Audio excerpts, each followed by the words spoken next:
ஏற்கனவே வந்து அங்க உங்களை மேல போக கூடாதுன்னு சொல்லிட்டு திமுக வந்து தெரியும்.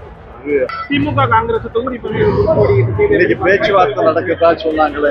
ஏடிஎம் இல்ல நாடாக இருந்தது இப்ப உலகமே டிஜிட்டல் மயமாயிடுச்சு. பிரதமர் மோடி பெரியா பேசிருக்காரு. வளர்ச்சி இன்ஜினாக பார்க்கப்படுகிறது அப்படின்னு சொல்லலாம். பொருளாதார வளர்ச்சின்றது நம்ம வந்து உலகத்திலேயே நமக்கு தான் அதிக ஜனத்தொகை இருக்கு. அதிக ஜனத்தொகை இருக்கிறதுனால ஆட்டோமேட்டிக்கா பொருளாதாரமும் அதுக்கு ஏத்தாப்புல வளரும்.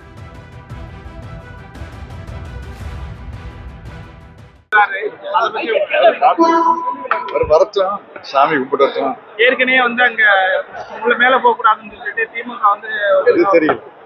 அதை பத்தி அதுக்காக வர்றாரா தெரியல. சாமி கூட வர்றாருன்னு போட்டு சாமி கும்பிடட்டும். இன்னைக்கு பேச்சுவார்த்தை நடக்குதா சொன்னாங்களே.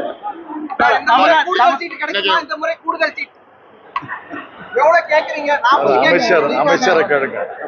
தமிழ்நாட்டுல 9 லட்சம் வீடுகள் கட்டப்பட்ட 3 லட்சம் பெண்டிங் இருக்கு. பிரதமர் மோடி சொல்லியிருக்காரு. இந்திய கூட்டணி கட்சி இடையூறு பண்றாங்க. அதெல்லாம் எனக்கு எப்படி கணக்கு தெரியும்.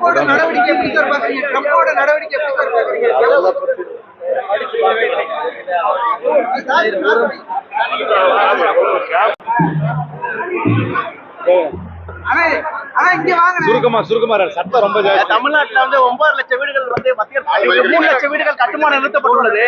இந்திய கூட்டணி கட்சிகள் வந்து மத்திய அரசு திட்டங்களை தடுத்து நிறுத்தி பிரதமர் பேசியிருக்காரு. பிரதம மந்திரி ஹவுசிங் ஸ்கீம்ல அவங்க கொடுக்குற பணம் பத்துறது இல்லை. வீடை வாங்குறவங்க கடன் வாங்கி தான் கட்டி முடிக்கிறாங்க. நான் ரிவ்யூ பண்ணும்போது நான் பல முறை சொல்லியிருக்கேன். மத்திய அரசாங்கம் இன்னும் கூடுதல் நிதி கொடுக்க வேண்டும். கூடுதல் நிதி கொடுத்தாதான் அந்த மக்கள் வந்து வீடு கட்ட முடியும். அவங்க கொடுக்குற பணம் இன்னைக்கு விலைவாசி ஏறினதுல செங்கல் சிமெண்ட் எல்லாம் வாங்கி கட்ட முடியறதில்ல.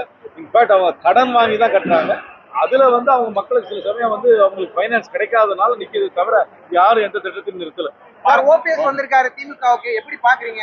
சொல்லியிருக்கேன். வெறும் சாதுரியமாக மிகப்பெரிய கூட்டணியை முதலமைச்சர் அவர்கள் அமைத்துக் கொண்டிருக்கிறார். அதற்காக என்னுடைய வாழ்த்துக்களை அவருக்கு தெரியும். ஒரு காலத்துல ஏடிஎம் இல்ல நாடாக இருந்தது இப்ப உலகமே டிஜிட்டல் மயமாயிடுச்சு. பிரதமர் மோடி பெரியா பேசிருக்காரு. வளர்ச்சி இன்ஜினாக பார்க்கப்படுகிறது அப்படின்னு சொல்லலாம். பொருளாதார வளர்ச்சின்றது நம்ம வந்து உலகத்திலேயே நமக்கு தான் அதிக ஜனத்தொகை இருக்கு.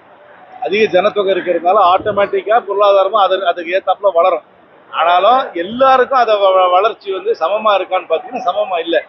ரொம்ப மேற்தட்டுல இருக்கிறவங்களுக்கு மட்டும்தான் பெருசா வளர்றதுடைய, கீழே இருக்கவங்களுக்கு பொருளாதார ரீதியாக, குறிப்பா கிராமத்துல இருக்கவங்களுக்கு பொருளாதார ரீதியாக பெரிய வளர்ச்சியை ஒண்ணு காண முடியல. காங்கிரஸ் 40 சீட்டு பிளஸ் ஒரு பேச்சுவார்த்தை நடக்குது. இது நாங்க சொல்லியிருக்கோம். இந்த கூட்டணின்றது 2004 கலைஞர் அவர்களாலும் அன்னை சோனியா காந்தியாலும் அமைக்கப்பட்ட கூட்டணி. பல தேர்தல்களை ஒன்னாக சந்தித்த கூட்டணி, வெற்றிகரமான கூட்டணி. பேச்சுவார்த்தை மூலமாக சமூகமாக வரும். என்னதான் இருந்தாலும் 234 தொகுதி தான் இருக்கு.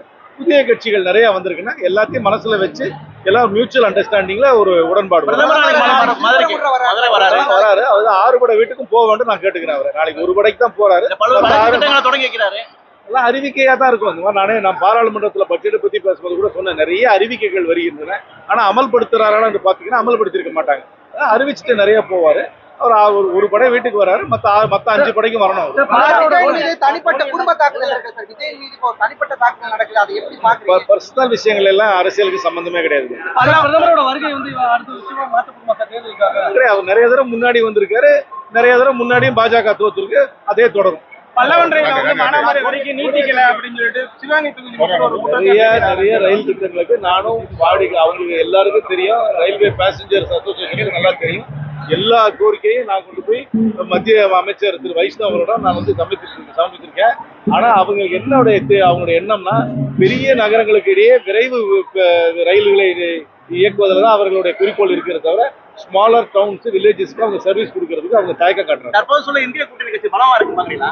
பலம் கூட்டிகிட்டே இருக்கேன். ஒருத்தரா புதுசா வந்து சேர்றாங்க. பலம் கூட்டிகிட்டே தானே இருக்கு. மத்திய மாநில அரசு வந்து இணக்கமா இருந்தாதான் வந்துட்டு ஒரு வளர்ச்சி கொண்டு வர முடியும். அரசாங்கம் ஒரே கூட்டணியில ஒரே கட்சியில இருக்கணும்னு அவசியம் கிடையாது. தமிழ்நாட்டுக்கு தேவை இன்றைக்கு ஒரு மதச்சார்பற்ற அரசாங்கம்.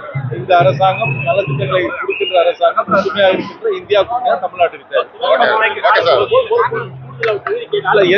எந்த தொகுதியை எப்படி கேட்கிறோம்னா தான் பேச்சுவார்த்தை மூலமா தான் தீர்மானம் பண்ண முடியும்.